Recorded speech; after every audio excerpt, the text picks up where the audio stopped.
Hey guys, this is Elena Seungeun Lee from We Learn to Share. Welcome to the video of AP Latin. In this video, we're going to go over Caesar's de Bello Gallico, book 4, chapter 33. Okay, so in this video, we're going to learn how Caesar describes the Britons' fighting style, especially with chariots, like how the Britons use and deploy the strategy, the fighting strategy regarding, using chariots in their battles. So let's start from the first line. It says that genus hoc est ex sedis pugnae. So we first see hoc over here, and hoc would be from hic, hoc, right? And hoc meaning this. And then we have est, this is. And you have genus, pugnae going together. Genus meaning the kind, this is the kind. Pugnae is genitive, right? Genitive of description. This is the kind of fighting. And you have ex sedis, which would mean from chariots. Okay, so it says that primo, first. You can see per omnes partes, that goes together, right? So that'll be through all parts. And you see the verb perequitans. This means to ride a horse. So this is a plural present indicative, and this would be as they ride horse.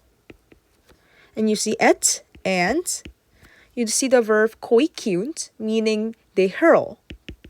This is a frequently come out expression, right? Koikiuntela, they hurl the spears.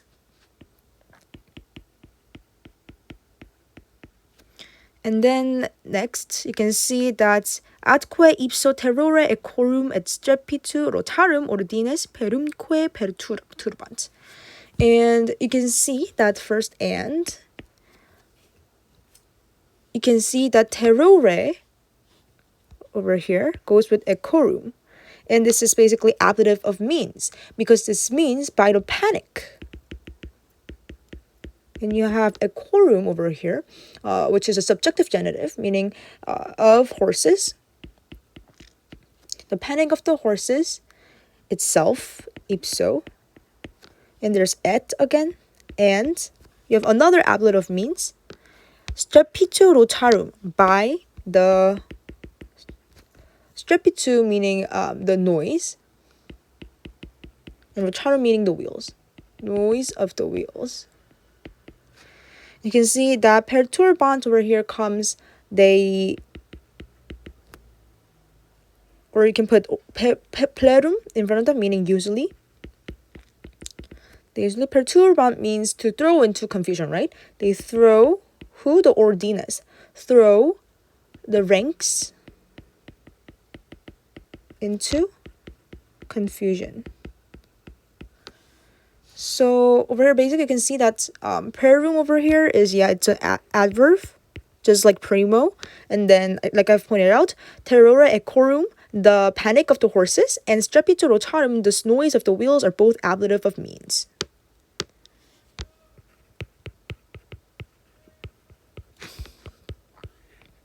And then let's move to the next line. It says, et cum se inter equitum turmas insinuaverunt ex sedis desiliunt et pedibus proleantur. Okay, so cum ... insinuaverunt.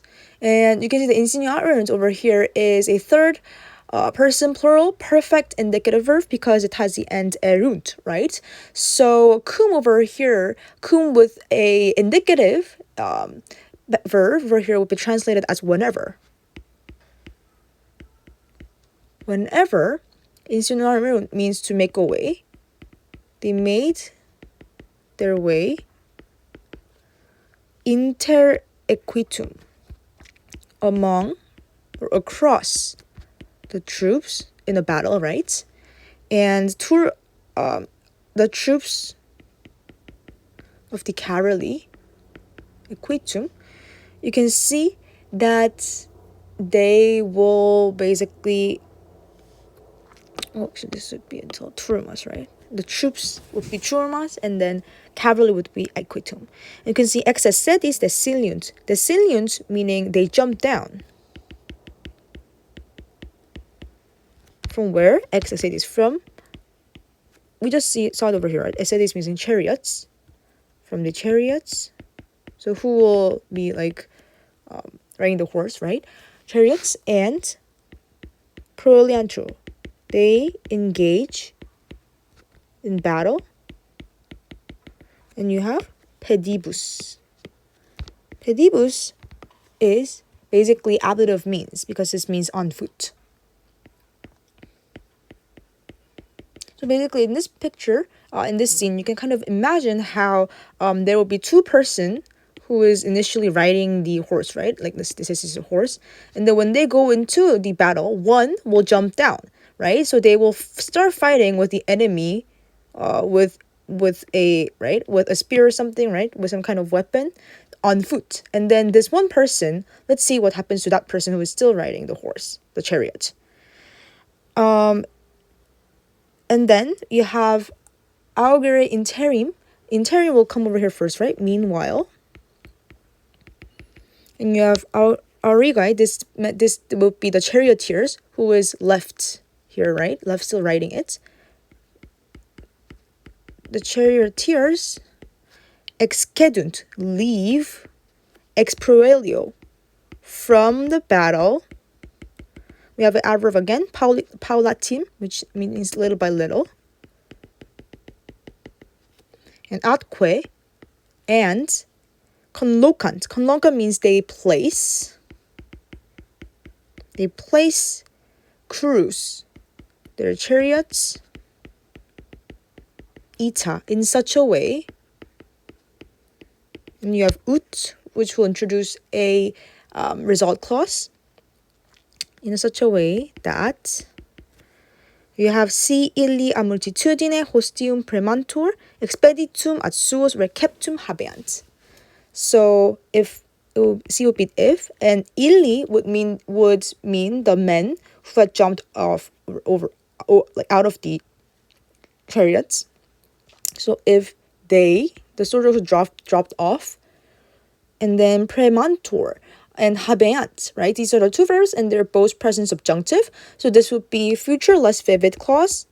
And so it should have a should-would clause, should-would structure. So if they should premantur present subjunctive, passive, they should be pressed a multitudine hostium, by the multitude of the enemies, or the crowd of the enemies. And then you have the should-would clause. They habeant, they would. They, meaning the charioteers who is still riding the horse, they would have expeditum, unimpeded, receptum, retreat, expeditum, unimpeded retreat ad eos, for them. Ad suos, sorry. And ad suos would basically mean the same as illi, who is still riding the horse, who dropped off, right? So basically it's like so at first they two ride the horse together and the one drops off and then the one will start to fight with the enemies, right, on foot, right? But when this person is in danger, then the one who's still riding here, the charioteers, will basically like come back and then to like rescue this person and then get this person, like pick this person up and then escape from the danger. Okay, and then the next line we have ita mobilitatem equitum, and we have ita again, meaning in such a way. Praestant, and praestant means they exhibit, they meaning Britons, or the chariots, they exhibit mobilitatem equitum, the mobility, right, the speed of the cavalry, or the horsemen. And we have also stabilitatem peditum, and this would mean the steadiness of the infantry or the foot soldiers who have dropped off, right? Soldiers in pro elis, in battle. And over here, equitum and peditum, they're both a genitive, right? Genitive possession. And also we can see the AB. Oh, sorry, we don't have AB. We just have this kind of the similar structure, right? Obedientatem equitum and stabilitatem et peditum. The two similar structures over here. And then we have 2 lines left. So we have ac tatum us quotidiano et exercitatione efficiunt. And efficiunt would basically mean that and they accomplish tantum, this so much. So they kind of excel in this, right? They're really good at this. By what? By uso quotidiano, by daily practice, et and exercitaone, and by training. So you kind of can see that uso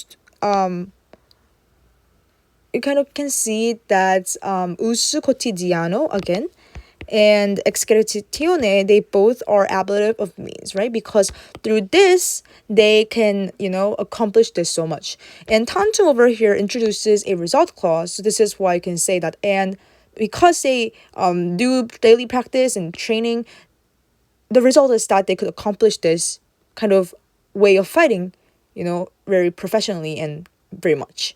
Now we have the last line over here. We have uti in del.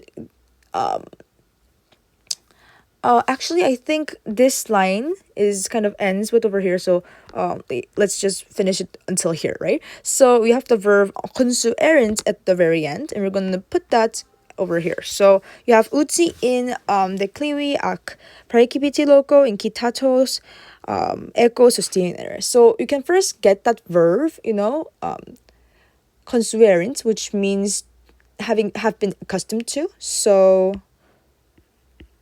uti over here would be the result clause because of tantum, right? The result that they have been accustomed to what? Accustomed to sustinere, to sustain. And you have incitatos ecos, the horses being excited. The horses having been roused or excited. In declivi ac praecipiti logo. And logo over here is modified by declivi and praecipiti, meaning on a sloping and steep place. Declivi ac praecipiti logo. Now we have 2 lines left, and then we have a series of infinitive, right? That depends on consuerent. We have first moderari, and moderari will mean to manage, and to manage. And we have rectare over here, meaning and to turn. Then we have brevi, in a short time.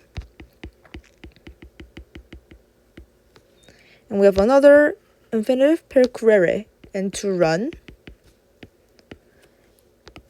Per temonem, and temonem is a pole. So to run them along the pole. And you have et in yugo, insistere, another infinitive, and insistere will mean to stand, and to stand them in yugo, in a yoke or on a yoke. And we have recipere, and to retreat.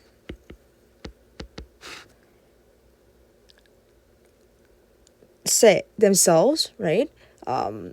From where? From inde in cruz quitissime, from their chariots. And we have quitissime, which is superlative, very quickly. So basically you can see that sustinere, flectere, percurrere, insistere, recipere, they all are infinitives that depend on the consuerent. And also that curus over here is basically accusative plural. And "게티스메" is a superlative adverb. And also, "ak" over here joins the two infinitives, moderari and flectere, right? And then we have they both share brevi as their adverb, right? Okay, so basically in today's video, we've seen how Caesar depicts the Britain strategy of utilizing chariots and charioteers in the battles. We saw how when one gets out and then drops off, jumps off, and then he starts fighting. And then when this one is in danger, the charioteers will come back and then pick this person up and then retreat.